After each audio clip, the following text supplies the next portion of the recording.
নিবিড় তিমির নিশা, অসীম কান্তার, লক্ষ দিকে লক্ষ জন হইতেছে পার। অন্ধকারে অভিসার, কোন পথপানে, কার তরে পান্ত তাহা আপনি না জানে।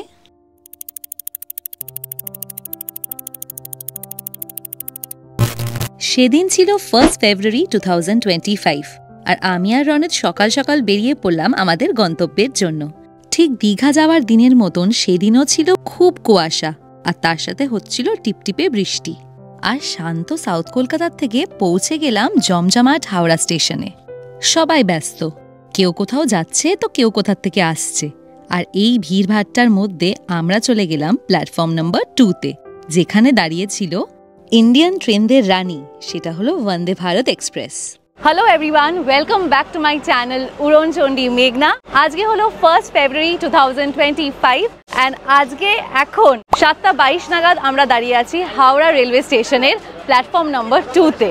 টাইটেল থেকে আপনারা বুঝেই গেছেন যে আমরা আজকে চলে যাচ্ছি শান্তিনিকেতন। আমি আর রনেত আজকে ফার্স্ট টাইম উঠতে চলেছি বন্দে ভারত ট্রেনে, আর এই বন্দে ভারত ট্রেন করেই কিন্তু আমরা চলে যাব বোলপুর। আপনাদেরকে ট্রেন নাম্বার, আমাদের কত নিয়েছে সব জানিয়ে দেবো, আর তার সাথে সঙ্গে থাকুন, কারণ যে আপনারা দেখতে পাবেন যে আমরা শান্তিনিকেতনে কোথায় কোথায় ঘুরলাম, খেলাম, কি মজা করলাম, অ্যান্ড ডেফিনেটলি সোনাঝুরি হাটে কি শপিং করলাম। তার আগে তাই জন্য কি করতে হবে, ভিডিওটাকে লাইক করতে হবে আর শেয়ার করতে হবে, অ্যান্ড চ্যানেলটা সাবস্ক্রাইব করতে কিন্তু একদম ভুলবেন না। তো চলুন ভিডিওটা দেখতে থাকুন। চিন্তা করবেন না, এটা কিন্তু শান্তিনিকেতনেরই ব্লগ, কিন্তু বন্দে ভারতে যেহেতু উঠছি প্রথমবার, হালকা ডিটেলস দেখিয়ে দিচ্ছি। আমরা হলাম ট্রেনের ফার্স্ট বগিতে, যেটা হলো ইঞ্জিনের জাস্ট পরে, আর এটা হলো বগি নাম্বার C1। চলুন আপনাদেরকে ভেতরটা দেখিয়ে দিই। সব থেকে প্রথমে দেখিয়ে দেব লাগেজ রাখার জায়গা, যথেষ্ট স্পেশিয়াস আর শতাব্দীর থেকেও কিন্তু বেশি ওয়াইড। সিটসের কনফিগারেশন হলো একদিকে 3টে সিট আর একদিকে 2টো সিট। বগির সামনে আর পিছনে আছে এরম স্ক্রিন, যেখানে ট্রেনের ইনফরমেশন থাকবে, আর তার সাথে জানলাগুলো বিশাল। সিটস ছিল কমফোর্টেবল অ্যান্ড স্পেশিয়াস, তার সাথে ছিল লেগ রেস্ট আর লেগ স্পেসেও যথেষ্ট। সব চেয়ার কার ট্রেনের মতন ছিল এখানে ট্রে টেবিল, বাট আমার টেবিলটা হালকা বড় লেগেছে। আর সিটসের নিচে আছে চার্জিং সকেট, কোনো স্ট্রেঞ্জারের সাথে বসলেও অসুবিধা নেই, অনেকগুলোই চার্জিং সকেট আছে। অ্যান্ড ডেফিনেটলি ওপরে আছে রিডিং লাইট। আর আমরা পেয়েছিলাম সিট নাম্বার 33 অ্যান্ড 34। অবভিয়াসলি নতুন ট্রেন খুবই ক্লিন, আর এটা পুরোপুরি ডিপেন্ড করবে ইন্ডিয়ান সিটিজেন্সদের ওপরে, যে তারা যেন সেটা পরিষ্কার রাখে। স্পেশিয়াস আছে, আইএলও খুবই স্পেশিয়াস। আইএল ইউজুয়ালি আর একটু সরু হয়, কিন্তু আমার এখানে একটু চড়া লেগেছে, বাট ওভারঅল দেখতে খুব সুন্দর লাগছে। আর ট্রেনটা স্পেশালি বাইরে থেকে দেখতে কিন্তু খুব সুন্দর, অ্যাকচুয়ালি বুলেট ট্রেনের মতনই লাগছে দেখতে। ট্রেনের নোজ থেকে শুরু করে সব একদম ওরমই লাগছে। ট্রেনটা বাইরে থেকে দেখতে সত্যি সুন্দর, অপূর্ব লাগছে। অটোমেটিক অ্যানাউন্সমেন্ট আর সিগন্যালের সাথে অটোমেটিক্যালি ক্লোজ হয়ে গেল বন্দে ভারতের দরজা। এবার চলুন দেখিয়ে দিই বন্দে ভারত এক্সপ্রেসের ওয়াশরুম কেমন। এত স্পেশিয়াস ট্রেনের ওয়াশরুম আমি এই ফার্স্ট টাইম দেখলাম। যেমন ছিল ক্লিন, ওরমই ছিল বড় বড় একটা মিরর ছিল, আর বেসিনটাও কিন্তু বেশ বড়। সব দরকারি অ্যামেনিটিজই পেয়ে যাবেন এই ওয়াশরুমে। ট্রেন ছাড়ার টাইম ছিল 7:45 সকালবেলা, আর এক্স্যাক্টলি একদম টাইমে ট্রেন ছেড়ে দিয়েছে। হাওড়ার থেকে বোলপুর পর্যন্ত আমাদের দুজনের IRCTC থেকে টিকিট কেটেছি, আর তার সাথে জিএসটি আর সবকিছু নিয়ে পড়েছে টোটাল ₹1345। এই যে হাওড়ার থেকে আমরা এখন যে জার্নি স্টার্ট করলাম, এর পরের স্টেশন কিন্তু ডিরেক্টলি বোলপুর, মাঝখানে আর কোথাও দাঁড়াবে না। একবারে 152 কিলোমিটার কমপ্লিট করে পৌঁছে যাবে বোলপুর স্টেশন। ট্রেন এতটাই ফাস্ট যে এইটুকুনি কথা বলতে বলতে পৌঁছে গেলাম বেলুর। তার মাঝে দিয়ে গেল জল, নিউজ পেপার, আর তারপর টি অ্যান্ড বিস্কিট। সঙ্গে সঙ্গে ব্রেকফাস্টও চলে এসেছিল। আমরা অবশ্যই ননভেজ ব্রেকফাস্টই নিয়েছিলাম। কোনো এক সময় বন্দে ভারতের ডিটেল ভিডিও নিশ্চয়ই বানাবো। এখন চলুন বোলপুর।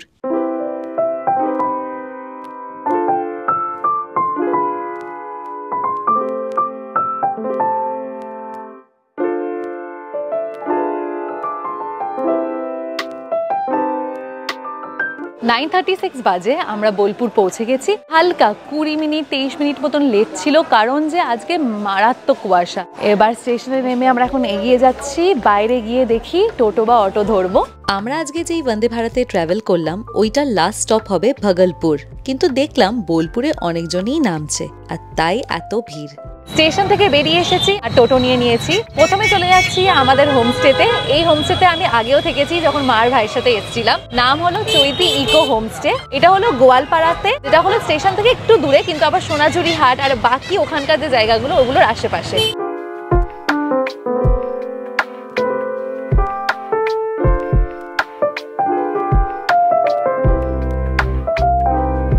আপনারা যদি এই দিকে রাস্তাটায় চলে যান, এইটাই হলো, হাঁটলে, বেশি হাঁটা না, আমরা হেঁটেই যাই, এখানে হাঁটলেই হলো সোনাঝুরি হাট। আর এই যে এটা হলো গোয়ালপাড়া, এখানে সোজা গেলেই হলো চৈতি ইকো হোমস্টে, যেখানে আমরা যাচ্ছি। আমরা পৌঁছে গেছি হোমস্টেতে। স্টেশন থেকে এখান পর্যন্ত আমাদের নিয়েছে হলো 80 টাকা। স্ক্রিনে রইল চৈতি ইকো হোমস্টের কন্ট্যাক্ট নাম্বার। এটা একটা গভর্নমেন্ট রেজিস্টার্ড হোমস্টে। চলুন আপনাদেরকে ভেতরটা দেখিয়ে দিই। সব থেকে প্রথমেই কিন্তু ঢুকেই হলো বাগান।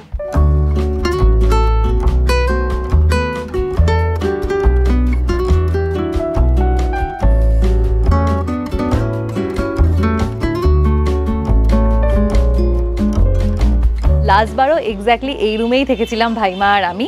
তো আপনাদেরকে ভেতরটা দেখিয়ে দিই, তারপরে জানাবো যে কত নিয়েছে পার নাইট। বাগান থেকে যে প্রথম রুমটা দেখা যাচ্ছে আমরা ওইটাই নিয়েছি। এটা হলো ডিলাক্স রুম। প্রথমে ঢুকেই আছে একটা উঠোন, যেখানে বসা জায়গা আছে, অ্যাজ ওয়েল অ্যাজ বলেছিল যে জুতো যেন বাইরে খোলা হয়। এইটা হলো আমাদের রুম। প্রথমে ঢুকেই দেখতে পেয়ে যাবেন একটা কফি টেবিল, বড় বড় জানলা আছে, বেড একদম বাড়ির, একদম কাঠের যে বেড হয়, একদম বাড়ির ঘরোয়া। এখানে একটা আয়না আছে বড়, এখানে একটা বেড সাইড টেবিল আছে, এখানে একটা আলমারি আছে, এখানে আছে দুটো চেয়ার, উইন্ডোজ আছে, আর এইদিকে একটা বসার জায়গা আছে, সোফা আছে বা একটা গদি টাইপের বলতে পারেন। এখানে হলো ব্যাগ ফ্যাগ রাখলাম, একটু এমনি বসে আড্ডা মারলেন এখানটায়। সামনে এরকম গার্ডেন ভিউ। এবার আপনাদেরকে দেখাবো বাথরুমটা। ওয়েস্টার্ন বাথরুম, বেসিন আছে, গিজার আছে, WC আছে, এখানে একটা আয়না দেয়া আছে, একদম পরিষ্কার পরিচ্ছন্ন বাথরুম। আর এই সুন্দর রুমটা পার নাইটের জন্য মেক মাই ট্রিপ থেকে নিয়েছে 1774 রুপিস। আমরা রেডি হয়ে গেছি, এবার বেরোতে চলেছি। এখন 12টা বাজে, তো চলুন বেরোই। গোয়ালপাড়ার এই শান্ত পরিবেশ দিয়ে আওয়াজ করতে করতে এগিয়ে গেল আমাদের টোটো। আর আমরা পৌঁছে গেলাম খোয়াই ভিলেজ রিসর্টের রামশ্যাম ক্যাফেতে। লাঞ্চের সময় এখানে ভালোই ভিড় হয়, কিন্তু আমরা এবার প্রথমবার এত আগে এসে গেছি, তাই দেখছি বেশ খালিই আছে। এই রামশ্যামটা হলো গোয়ালপাড়াতে, আর একটা আছে রামশ্যাম রিসর্ট, যেটা হলো সোনাঝুরি হাটের ভেতরে। মেনিউ দেখে খাবার অর্ডার দিয়ে দিলাম।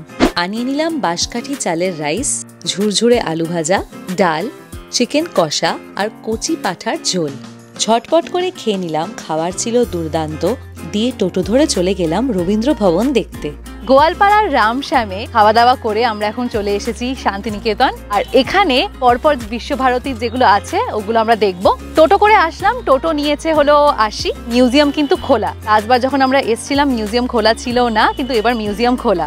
আর এ নিয়ে শান্তিনিকেতনে আমার 5th বা 6th টাইম। প্রথম যখন আমি ছোটবেলা এসেছিলাম তখন কিন্তু এখানে নোবেল প্রাইজ রাখা ছিল, যখন আমি একদম ছোটবেলায় এসেছিলাম। কিন্তু তারপরে যখন সেকেন্ড টাইম আসলাম তখন চুরি হয়ে গেছিল, সেটা বলছি 2005 বা 2006। তারপরে আর মিউজিয়ামে কোনোদিন আসা হয়নি। তারপরে যখনই আসতাম হলো বাইরের যে সাইট সিইং গুলো। কিন্তু ফাইনালি এবার আমাদের যাওয়ার ইচ্ছা।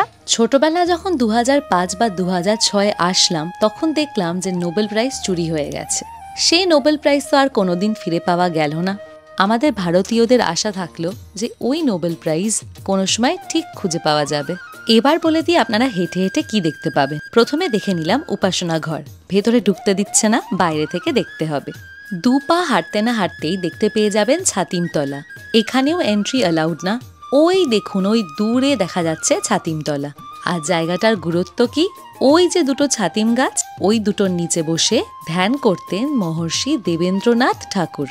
আর ছাতিমতলা থেকে 2 পা হেঁটে রাস্তা ক্রস করলেই পেয়ে যাবেন রবীন্দ্র ভবন। তো এখানে টিকিট কাউন্টার আছে, গিয়ে দেখি কত নিচ্ছে কি। পার পারসন টিকিট নিয়েছে 100 রুপিস। যারা বাচ্চাদেরকে নিয়ে শান্তিনিকেতন ঘুরতে যাবেন মনে রাখবেন ওদের স্টুডেন্ট আইডি কার্ডটা নিয়ে নিতে। মিউজিয়ামের টাইমিং আমি দিয়ে রাখলাম স্ক্রিনে। এখন আমরা এসে গেছি মিউজিয়ামের ভেতরে। এবার ভেতরে যাচ্ছি, ঢুকেই বাঁদিকে চলে আসতে হবে। কবিগুরুর মৃত্যুর ঠিক 1 বছর পরে জুলাই 1942 সালে প্রতিষ্ঠিত হয় রবীন্দ্র ভবন। আপনারা নিশ্চয়ই বুঝেই গেছেন যে সব মিউজিয়ামের মতন এখানেও কিন্তু ভিডিওগ্রাফি অ্যান্ড ফটোগ্রাফি অ্যালাউড না।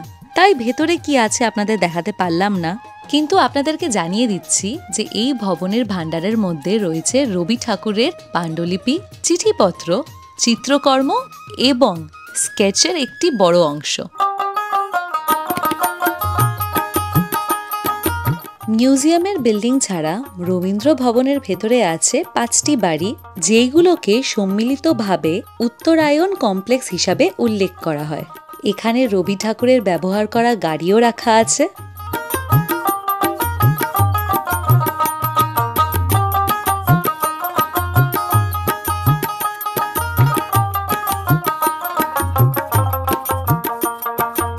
হাতে টাইম নিয়ে আসবেন, জায়গাটা ঘুরতে খুবই ভালো লাগবে। তার সাথে যদি চান আপনারা গভর্নমেন্ট গাইডও নিতে পারেন।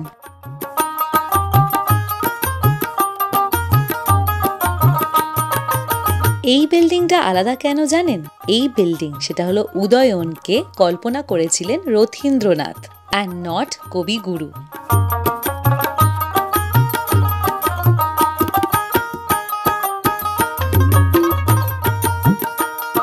রবীন্দ্র ভবন খুব ভালোভাবে ঘুরে এবার পালা ছিল সোনাঝুরি হাটে যাওয়ার।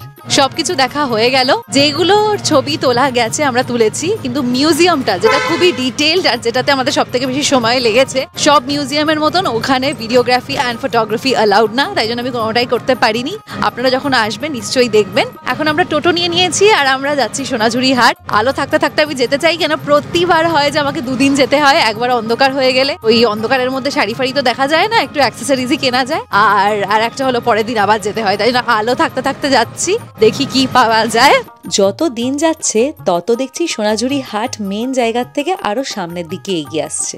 কিন্তু এখানে নামবেন না, টোটোওয়ালাকে বলবেন এক্স্যাক্টলি আসল সোনাঝুরি হাট সেটা হলো যেখান দিয়ে গিয়ে শকুন্তলা রিসর্ট বা রামশ্যাম রিসর্ট পড়ে ওই রাস্তায় ছাড়তে। এসে গেছি সোনাঝুরি হাট। প্রতিবারই এখানে আসতে আমার খুবই মজা লাগে, আর শনি রবি তো খুব ভালো স্টক থাকে, বেশি করে লোক বসে, অলরেডি খুব ভিড়। এইটাতে আমার আসতে আমার বেস্ট লাগে প্রতিবারই। আপনাদেরকে আর একবার মনে করিয়ে দিই, এটা কিন্তু শপিং ব্লগ না, আমি পুরোপুরি ট্রাভেল ব্লগ বানাই, তাই জন্য এখানে শপিং রিলেটেড কিছু থাকবে না। যদি আপনারা জানতে চান যে আমি সোনাঝুরি হাট থেকে কি কি কিনেছি, তার জন্য অলরেডি একটা শর্টস বানিয়ে রেখেছি। তাই চলুন এখন আপনারা ভাবুন আপনারা সোনাঝুরি হাটেই আছেন আর আমার ভিডিওর থেকে এই এক্সপিরিয়েন্সটা নিন।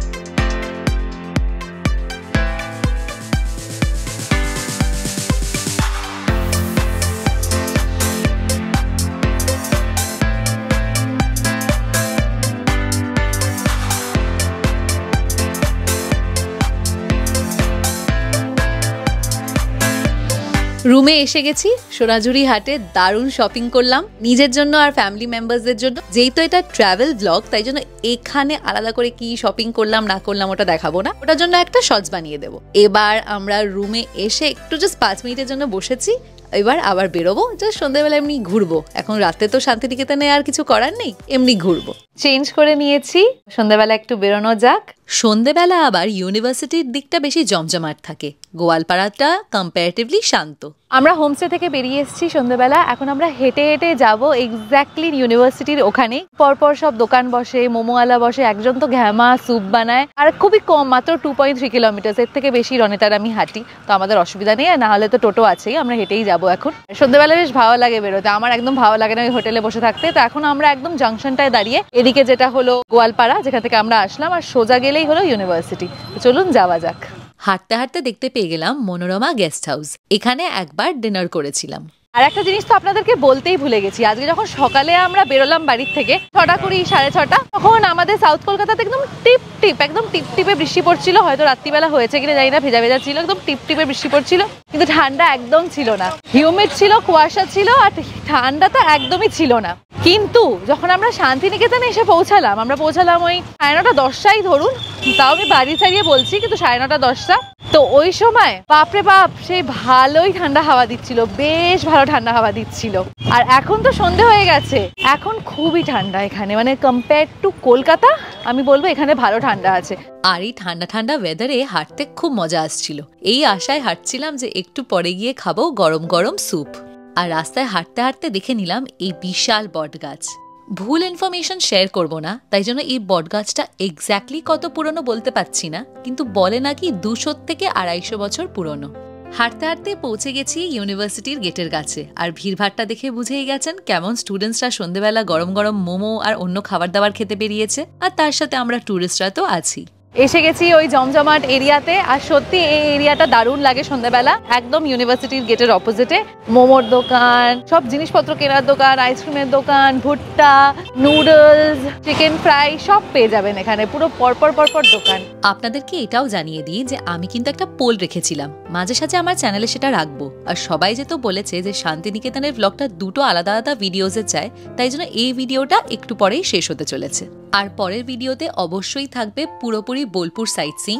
আর এই আঙ্কেলের টোটো করেই আমরা পুরো বোলপুর সাইট সিইং করেছিলাম, কন্ট্যাক্ট নাম্বারটা দিয়ে রাখলাম। চলুন এবার ফিরে যাই আমাদের মোমো খাওয়াতে। এই দোকানটা থেকেই আমরা মোমো খাই। এখানে মোমো যেমন টেস্টি হয় ওরম টেস্টি হয় স্যুপটা। সিট পেয়ে গেছি, টুল দেয়া ছিল, বসে পড়লাম আর ঝটপট খেয়ে নিলাম গরম গরম মোমো। আর আশেপাশে এখানে আছে অনেক দোকান যেখানে আপনারা কেনাকাটি করতে পারবেন, বাট আমি সাজেস্ট করব এই সেম জিনিস সোনাঝুরি হাটেও পাওয়া যাবে, ওখান থেকে দরদাম করে কিনতে। আমি কোনোদিন এই দোকানগুলোর থেকে কিনিনি।